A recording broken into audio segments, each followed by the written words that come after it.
Hello dear students, how are you? Hoping you all are safe and healthy at your homes and eagerly waiting for our video. I welcome you in our social science class for 9th grade. We shall begin with our book India and the Contemporary World Part 1. Let's start with chapter number 3, Nazism and the Rise of Hitler. Students, this chapter will be covered in two parts. This is the video of part 1. I assure you that it will be very interesting and informative to you and bring smile on your faces. Students, these two pictures presented here are an introduction to your book and the study material it consists. This chapter consists the topic of the rise of Hitler and the politics of Nazism, the children and women in Nazi Germany, schools and concentration camps. It further highlights the facts related to Nazism and how they denied various minorities a right to live, anti-Jewish feelings, battle against democracies and socialism.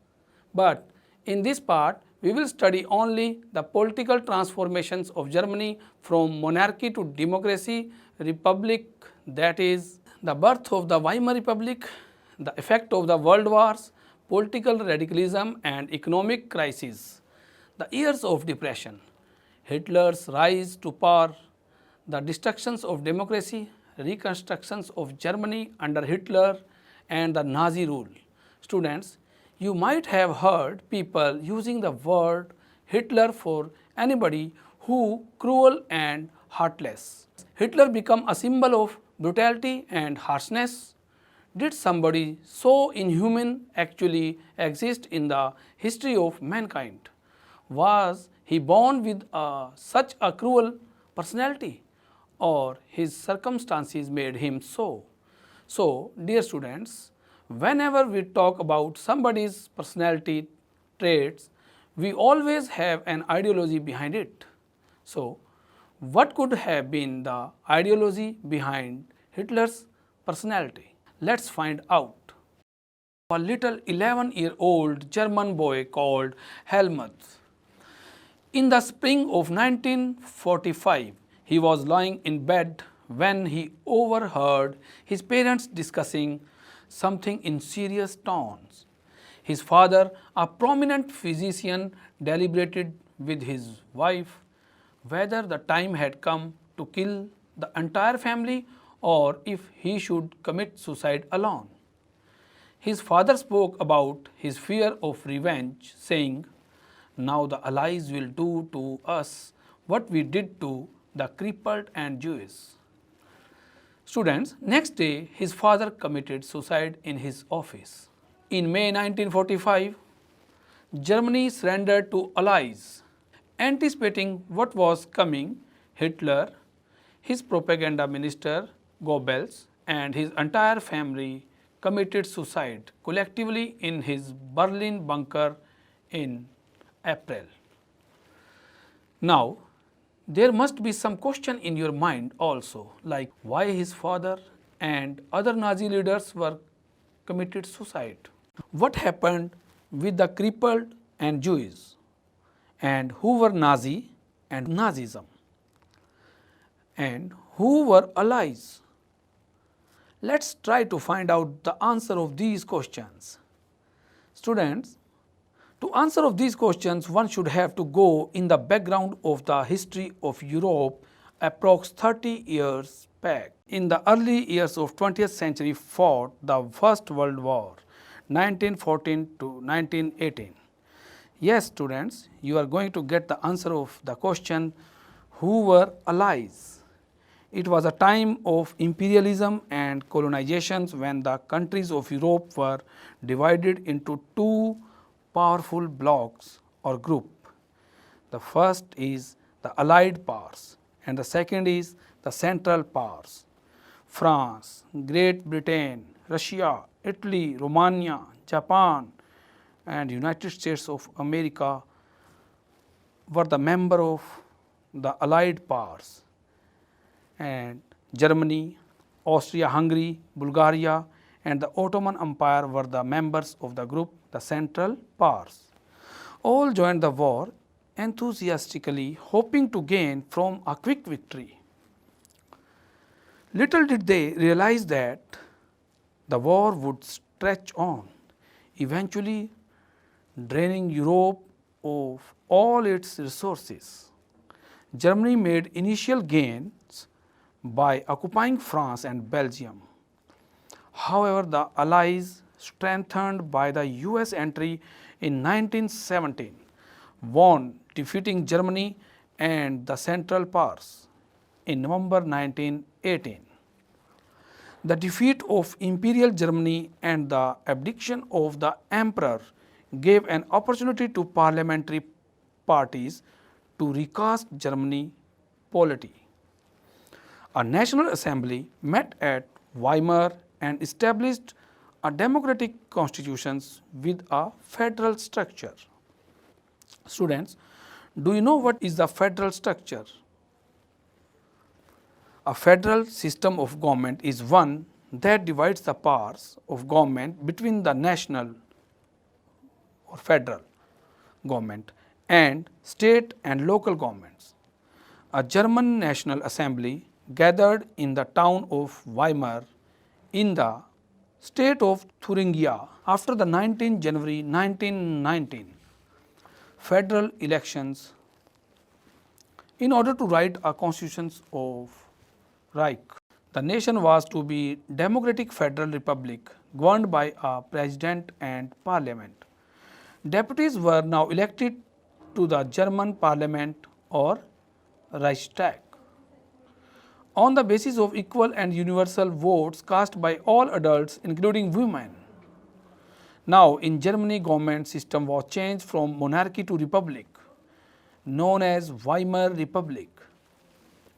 This republic, however, was not received well by its own people, largely because of the terms it was forced to accept after Germany's defeat at the end of the First World War. The peace treaty at Versailles with the Allies was a harsh and humiliating peace. Germany lost its overseas colonies, a tenth of its population, 13% of its territories, 75% of its iron and 26% of its coal to France, Poland, Denmark and Lithuania. The Allied powers demilitarized Germany to weaken its power. The war guilt clause held Germany responsible for the war and damages the Allied countries suffered. Germany was forced to pay compensation amounting to 6 billion pounds. The Allied armies also occupied the resource-rich Rhineland for much of the 1920s. Many Germans held the new Weimar Republic responsible for not only the defeat in the war but the disgrace at Versailles. Students, now discuss what were the effects of First World War on Europe and Germany. The war had a devastating impact on the entire continent Europe, both psychologically and financially. From a continent of creditors, Europe turned into one of debtors. Unfortunately, in case of Germany, where the infant Weimar Republic was being made to pay for the sins of the old empire, the Republic carried the burden of war guilt and national humiliation and was financially crippled by being forced to pay compensation. Those who supported the Weimar Republic, mainly socialists, Catholics and Democrats, became easy targets of attack in the conservative nationalist circles. They were mockingly called the November criminals. Students, do you know why were they being called the November criminals?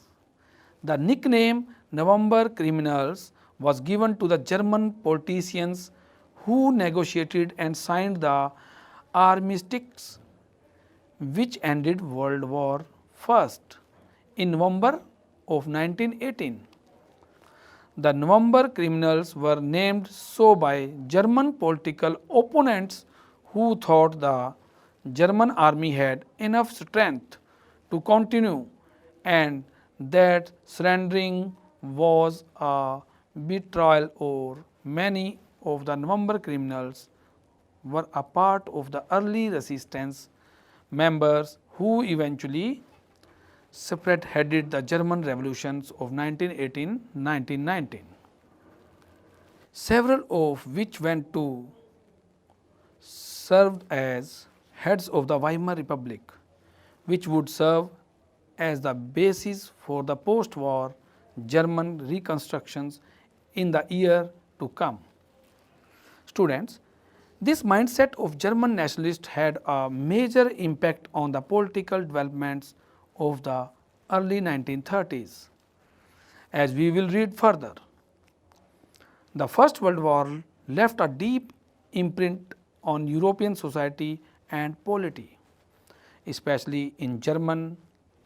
Soldiers came to be placed above civilian politicians and publicists, laid great stress on the need for men to be aggressive, strong and masculine. The media glorified trench life. The truth, however, was that soldiers lived miserable life in these trenches, trapped with rats, feeding on corpses. They faced poisonous gas and enemy shellings and witnessed their ranks reduce rapidly. Aggressive war propaganda and national honor occupied center stage in the public sphere, while popular support grew for conservative dictatorships that had recently come into being. Democracy was indeed a young and fragile idea which could not survive the instabilities of interwar Europe. Now we will discuss the political radicalism and economic crisis. Students, the birth of the Weimar Republic coincided with the revolutionary uprising of the Spartist League on the pattern of the Bolshevik revolutions in Russia. Soviets of workers and sailors were established in many cities. The political atmosphere in Berlin was changed with demands of Soviet-style governance. Those opposed to this, such as the Socialists, Democrats and Catholics, met in Weimar to give shape to the Democratic Republic. The Weimar Republic crushed the uprising with the help of a war veterans organizations called Free Corps. The anguished Spartacist later founded the Communist Party of Germany. Communist and Socialist henceforth became irreconcilable enemies and could not make common cause against Hitler. Both revolutionaries and militant nationalists craved for radical solutions. Political radicalization was only heightened by the economic crisis in 1923. Germany had fought the war largely on loans and had to pay war reparations in gold.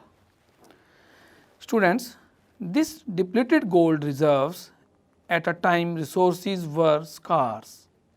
In 1923, Germany refused to pay and the French occupied its leading industrial area, Ruhr, to claim their coal. Germany retaliated with passive resistance and printed paper currency recklessly. With too much printed money in circulation, the value of the German mark fell. In April, the US dollar was equal to 24,000 marks. In July, 3,53,000 marks. In August, 46,21,000 marks, and at 9 crore 88 lakh 60,000 marks by December. The figure had run into trillions. As the value of the mark collapsed, prices of goods soared. The image of Germans carrying cartloads of currency notes to buy a loaf of bread was widely publicized, evoking worldwide sympathy. This crisis came to be known as hyperinflations. Hyperinflation is a situation when prices rise phenomenally high. Eventually, the Americans intervened and bailed Germany out of the crisis by introducing the Davos Plan, which revoked the terms of reparations to ease the financial burden of Germans. Now, we will discuss the economic conditions of Europe between 1920 to 1930. These were the conditions of economic depressions. The years of depressions. The years between 1924 and 1928 saw some stability, but like the building built on sand. German investments and industrial recovery were totally dependent on short-term loans, largely from the USA. This support was withdrawn when the Wall Street exchange crashed in 1929. Students, do you know what Wall Street exchange is?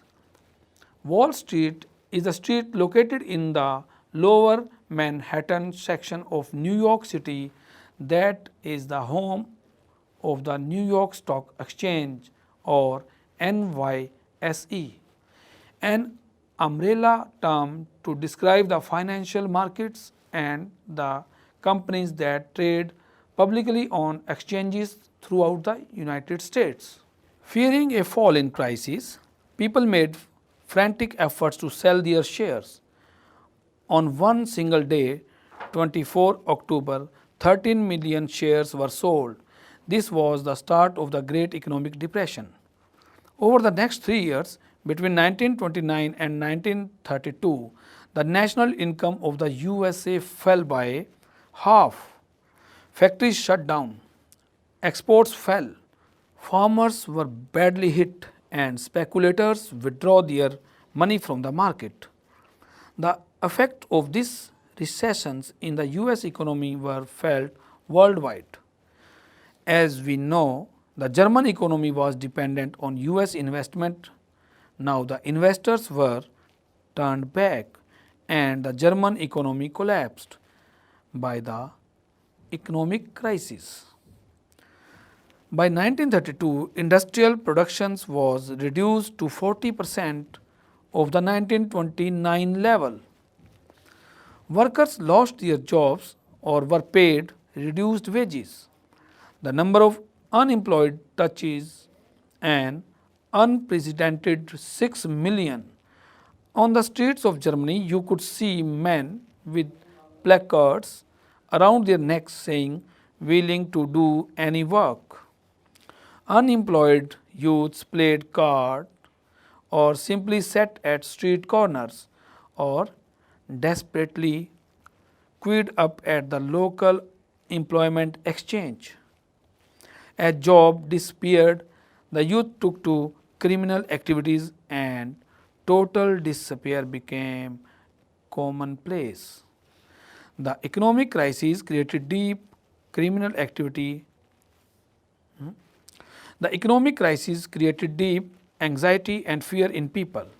The middle classes, especially salaried employees and pensioners, saw their saving diminish when the currency lost its value.